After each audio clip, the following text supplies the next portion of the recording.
Welcome to சமையலறை. இன்னைக்கு நம்ம பார்க்க போகிறது முட்டை கலக்கி. அது வந்து சென்னையில் ரோட் சைடில் உள்ள கடைகள் எல்லாம் இது ஹோட்டல்கள் எல்லாம் இது வந்து செய்வாங்க. அதை தான் நம்ம இன்றைக்கி வீட்டை ட்ரை பண்ண போகிறோம். வாங்க இப்போ இதை எப்படி செய்யலான்னு பார்க்கலாம். நம்ம வந்து ஒரு முட்டையை உடச்சி இதில் ஊற்றிக்கலாம்.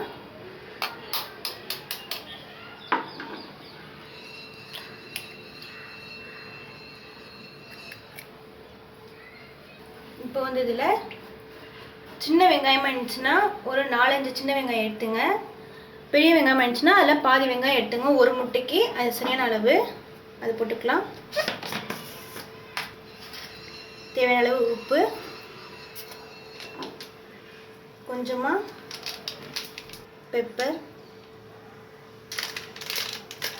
காரத்துக்கு லைட்டாக தனி மிளகாய் தூள். நம்ம வந்து நல்லா மிக்ஸ் பண்ணிக்கணும்.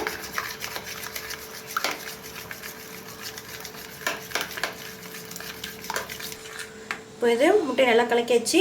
இது வந்து கடைகளில் வந்து பரோட்டா சால்னா இல்லைன்னா சிக்கன் கிரேவி போடுவாங்க. இன்றைக்கி நம்ம வந்து சிக்கன் கிரேவியில் லைட்டாக மிக்ஸ் பண்ணலாம். இப்போ இதையும் நல்லா மிக்ஸ் பண்ணி விட்டுடலாம்.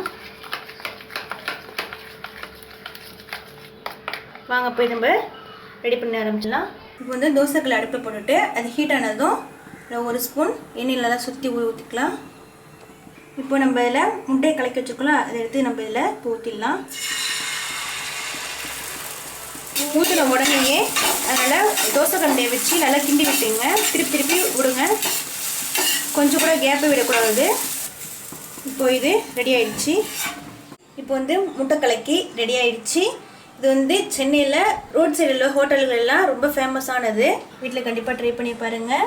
இந்த வீடியோ உங்களுக்கு பிடிச்சிருந்துச்சுன்னா லைக் பண்ணுங்கள், ஷேர் பண்ணுங்கள், கமெண்ட் பண்ணுங்கள். அண்ட் முக்கியமாக சேனலை சப்ஸ்கிரைப் பண்ணாதவங்க சீக்கிரமாக சப்ஸ்கிரைப் பண்ணிவிடுங்க. அப்படியே பக்கத்தில் உள்ள பெல் ஐக்கானையும் கிளிக் பண்ணிவிடுங்க. Thank you.